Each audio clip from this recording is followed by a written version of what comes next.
Hello, my name is Ruslan, I'm from Russia and I'm still trying to make my YouTube channel where I watch some video from India, some video about India and make my reactions video.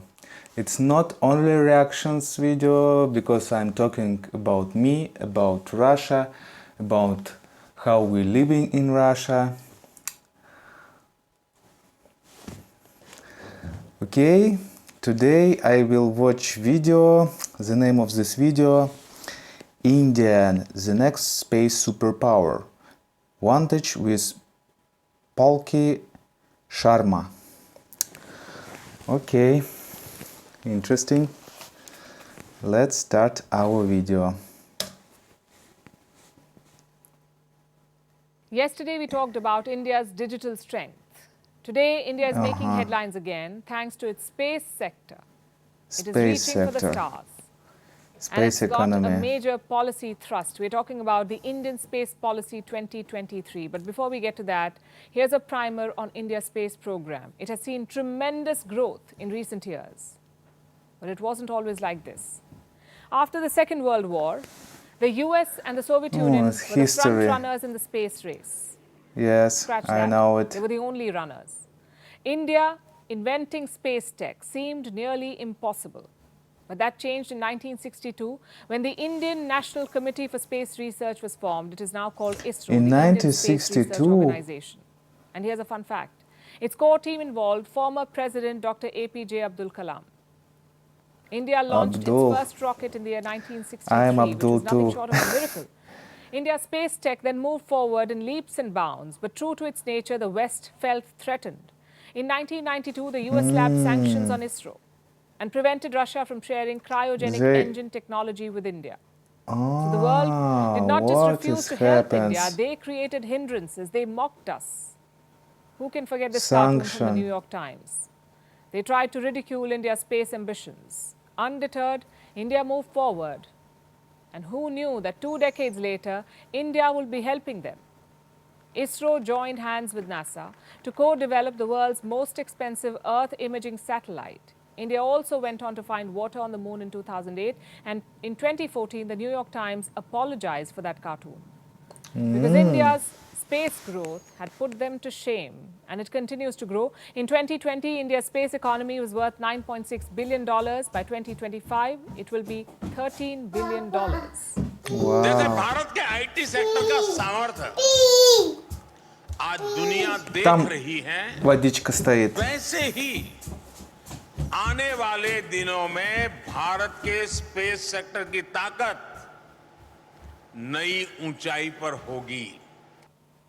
India's space sector is gearing up for a new era, and the best part is this.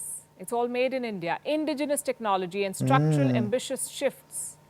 I'll give you an example. All made in India. It's very good. India opened up its space sector for private players. The result was this. More than 200 space startups have come up in India in the last 3 years. More than 200. Wow, 200 startups. Raised more than $245 million in funding.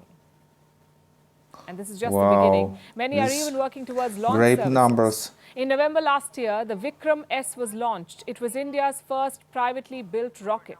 It was built by a Hyderabad-based startup. This announced the arrival of the private space sector in India.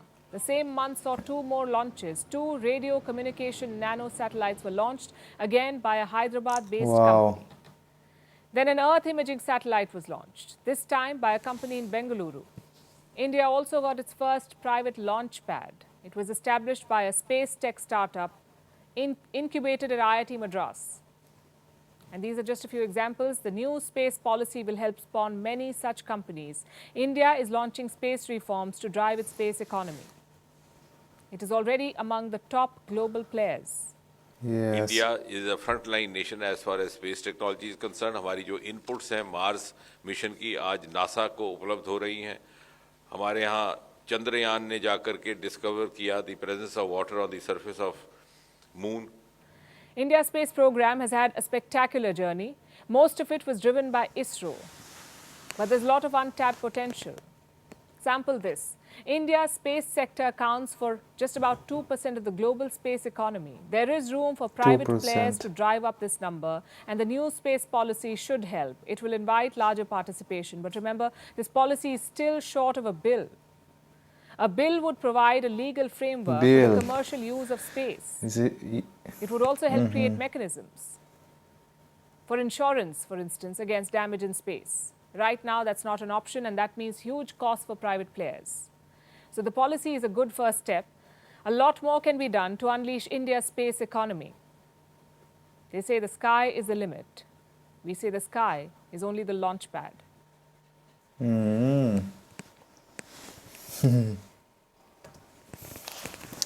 Okay, interesting video about India's new space program.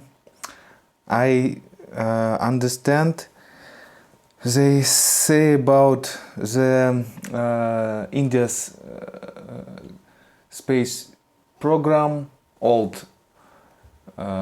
Is in 1962 they started, and in 1963 they started Sputnik on space. I don't know about that. It's very interesting.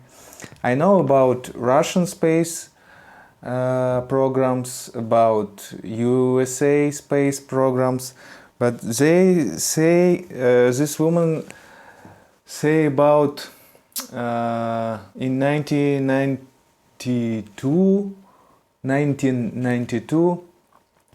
USA blocked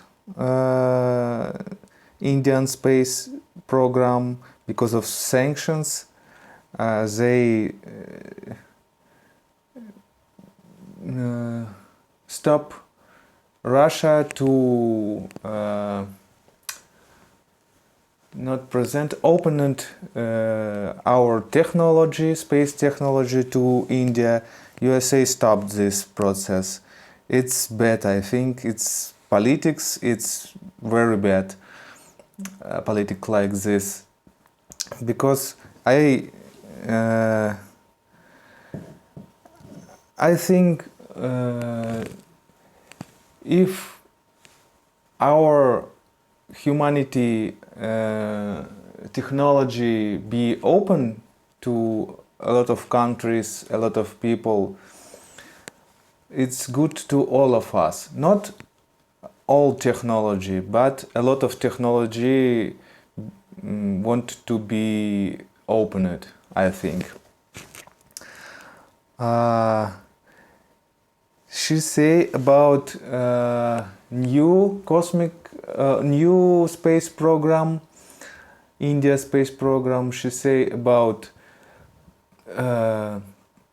business in space program, not government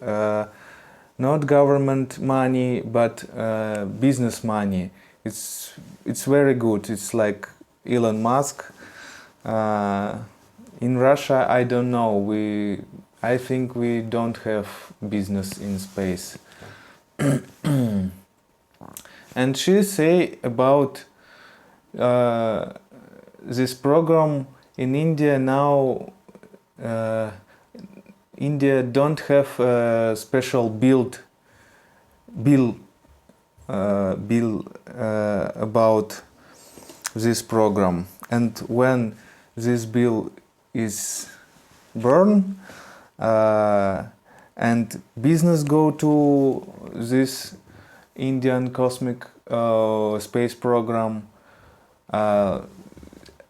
this program are growing because a lot of technologies made in India. It's very important. If you have technologies in your country, you are free, you are sovereign, I think. Our government say like this: we want to do all of technology in Russia, because if we use our technology, we sovereign and free. I think it's true, because if you use not EU technology, some countries maybe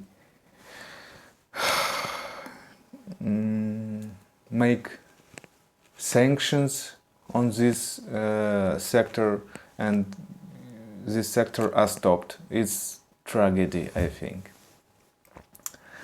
Okay, this is my reaction on this interesting modern video. I am interested ancient India, simple India, technology India, digital India, modern India, all about India. It's interesting to me.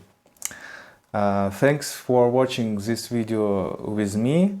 Please subscribe to my channel, please support me, write commentary. Your support very important for me. Okay, see you later. Bye bye.